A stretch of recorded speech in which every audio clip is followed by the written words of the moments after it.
আমাদেরকে এটা শিক্ষা দিয়েছে।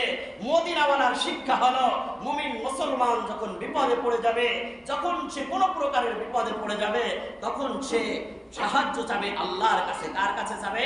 আল্লাহর নবী সাল্লাল্লাহু আলাইহি ওয়াসাল্লাম বলেন, ইযাস্তাআনতা ফাস্তাইন বিল্লাহ।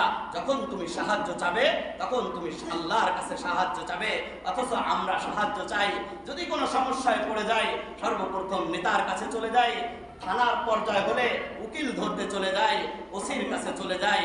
অথচ আমাদের আল্লাহর নবী সাল্লাল্লাহু আলাইহি ওয়াসাল্লাম যে শিক্ষা দিয়েছেন, শিক্ষা হলো সর্বপ্রথম তুমি কার কাছে চাওয়া। আমি উকিল ধরতে নিষেধ করছি না, নেতার কাছে যাইতে নিষেধ করছি না, নেতার কাছেও যেতে হবে, উকিলও ধরতে হবে, কিন্তু সর্বপ্রথম সাহায্য চাইতে হবে কার কাছে? সর্বপ্রথম আল্লাহর অফিসে চলে আসতে হবে। আর আল্লাহর অফিস হচ্ছে মসজিদ। এই মসজিদে এসে সর্বপ্রথম আল্লাহর কাছে দোয়া করে, আল্লাহর কাছে সাহায্য প্রার্থনা করে তারপরে আমার নেতার কাছে যেতে হবে। আপনি বলেন তো, আপনার ওই নেতার দিমাগকে পরিচালনা করেন কে? আল্লাহ। আপনার নেতার দিমাগকে পরিচালনা করেন কে? আল্লাহ। আপনার নেতার হাতকে পরিচালনা করেন কে? আল্লাহ। আপনার নেতার হাত এবং দিমাগকে পরিচালনা করে আমার আল্লাহ।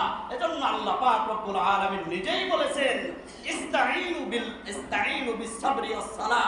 যখন তোমরা মুসিবতে পড়ে যাবে, যখন তোমাদেরকে বিপদ, তোমাদের প্রতি বিপদ চেপে আসবে, ইস্তাঈনু বিস-সাবরি ওয়াস-সালাহ, তখন তোমরা দুইটা শর্ত দিয়েছে, সূরত বাতিয়ে দিয়েছে। বিপদে পড়ে যাবা, ওয়াস্তাঈনু বিস-সাবরি ওয়াস-সালাহ, তোমরা সবর করবা, তোমরা জাযাফাজা শুরু করবা না। তোমাদের রোদকে একটু তীব্র করে দেওয়া হয়েছে, তোমাদের অনাবৃষ্টি শুরু হয়ে গেছে, নামাজ কালাম ছেড়ে দিয়ে খোদার গজবই আরো বেশি করে বাড়িয়ে দিবা, এটা তুমি করবা না। আস্তাঈনু বিস-সাবরি, তুমি সর্বপ্রথম তুমি আল্লাহর এই মুসিবতের প্রতি আস-সাবর, তুমি সবর করবা, ওয়াস-সালাহ, এবং 2 রাকাত নামাজ পড়বা, 4 রাকাত নামাজ পড়বা, 6 রাকাত নামাজ পড়ে তারপরে তুমি আল্লাহর কাছে সাহায্য চাবা, তারপরে তুমি আল্লাহর কাছে সাহায্য চাবা। বুঝে থাকলে বলেন তো দেখি, আপনার একটা সন্তান অথবা আপনার এক ভাইকে পুলিশে গ্রেফতার করেছে, পুলিশ ধরে নিয়েছে, পুলিশকে আপনি চেনেন, এখন আপনি কি ওই ভাইকে ছাড়ানোর জন্য পুলিশের কাছে যাবেন না থানার ওসির কাছে যাবেন? বলেন, এটুকু বোঝেন না?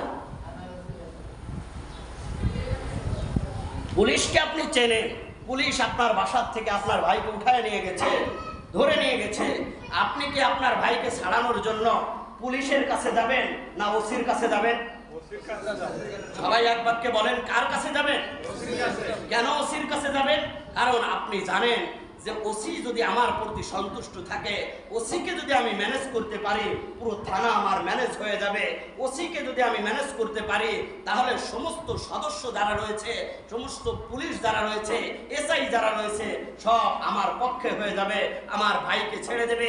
আপনি দিনের দুনিয়ার ব্যাপারে এতটা বুঝলেন, পুলিশ ধরে নিয়ে গেল, পুলিশকে বলেন না আমার ভাইকে ছেড়ে দাও, পুলিশের দপ্তরে আপনি যান না, সরাসরি আপনি থানায় চলে যান, থানায় যে আপনি ওসিকে তলব করেন, ওসিকে সন্তুষ্ট করার চেষ্টা আপনি করেন, তাহলে আপনার বুঝতে হবে এই থানার ওসি এবং নেতা এবং উকিল যে রয়েছে, এদের দিমাগকে পরিচালনা করে আপনার আমার জন্য উচিত ছিল আপনার ওসির কাছে যাওয়ার আগে আপনার ওই ওসির দিমাগকে যে ঘুরিয়ে দিবে, ওই নেতার দিমাগকে যে ঘুরিয়ে দিবে, তার কাছে সাহায্য চাওয়া। তিনি কে? আল্লাহ। হাদিসের মধ্যে আসছে, ইন্নাল কুলুবা বাইনা আসবাউর রাহমা, প্রত্যেকটা মানুষের অন্তর এটা আল্লাহ পাক রব্বুল আলামিনের হাতের মাঝে, আল্লাহ পাক রব্বুল আলামিনের 2 আঙ্গুলের মাঝে ঘোরাফেরা করে। আল্লাহ যেভাবে চান সেভাবেই ঘুরে যান। আপনি যদি মালিকের কাছে সাহায্য চেয়ে আপনি যদি থানার ওসির কাছে যান, ওসির দেলটা ঘুরায় দিবেন যে আল্লাহ এখন তীব্র রোদ এসেছে, আপনি যতবার এই রোদ করে গরম করে আপনি খালি আলোচনার সমালোচনা করছেন, এটা না করে আপনি খোদার তাসবিহ শুরু করেন, আস্তাগফিরুল্লাহ বলে আপনি জিকির করতে শুরু করেন, ইয়া হাইয়ু ইয়া কাইয়ুম বিরহমাতিকা আস্তাগীস, ইয়া হাইয়ু ইয়া কাইয়ুম বিরহমাতিকা আস্তাগীস। আপনি মালিকের কাছে তওবা করেন, আপনি আপনি মালিকের কাছে তওবা করেন। মালিক তো ওয়াদা করেছেন, মালিক তো ওয়াদা করেছেন, ওয়াকাল রাব্বুকুম উদউনি আস্তাজিব লাকুম, তোমরা আমার কাছে চাও, মুক্তি চাও, আমি মুক্তি দিয়ে দিব। আপনারা বলেন তো আল্লাহ পাক রব্বুল আলামিন কি ওয়াদা খেলাপ করেন? বছরে কয়বার ওয়াদা খেলাপ করছেন? কয়বার ওয়াদা খেলাপ করেছেন? দুনিয়ায় পৃথিবীতে আল্লাহ পাক রব্বুল আলামিন মানব জাতিকে সৃষ্টি করেছেন শুধুমাত্র সুখ এবং শান্তির জন্য। আল্লাহ চান এই মানব সুখ পাবে, মৃত্যুর পরেও সুখ পাবে, এটাই আল্লাহ পাক রব্বুল আলামিন চান। মিথ্যা কথা তো দূরের কথা, ওয়াদা খিলাফ তো দূরের কথা। বিশ্ব নবী সাদিকুল মাসদুক সাহিবুল কুরআন মুহাম্মদুর রাসূলুল্লাহ সাল্লাল্লাহু আলাইহি ওয়াসাল্লাম বলেন, ওয়ামান আসদাকু মিনাল্লাহি হাদিসান, সবচাইতে সত্য কথা হলো আল্লাহর কথা, সবচাইতে উত্তম কথা হলো আল্লাহর কথা। এজন্য আল্লাহ পাক রব্বুল আলামিন আমাকে আপনাকে শিখিয়ে দিয়েছেন, ওয়াকালা রাব্বুকুম উদউনি আস্তাজিব লাকুম, তুমি আমার কাছে দোয়া করো, আমি দোয়াকে কবুল করব। শুধু তাই নয়, আল্লাহ পাক রব্বুল আলামিন বলছেন, বান্দা তুমি আমাকে ডাকো, ফাযকুরুনি আযকুরকুম ওয়াশকুরুলি ওয়ালা তাকফুরুন, ফাযকুরুনি, তোমরা আমাকে স্মরণ করো, আযকুরকুম, আমি তোমাদের ডাকে সাড়া দিব, আমি তোমাদের ডাকে সাড়া দিব। কেমন ভাবে সাড়া দিব?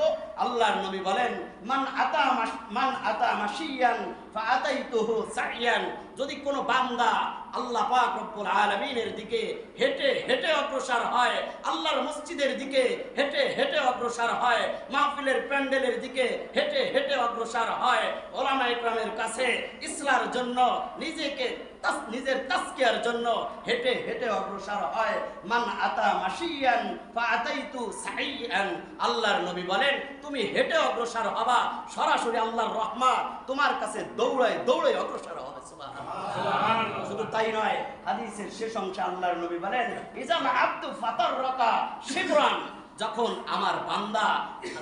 আমার বান্দা ইজাল আব্দু তাকাররাবা শিবরান, যখন এক বিঘাত আমার দিকে অগ্রসর হয়,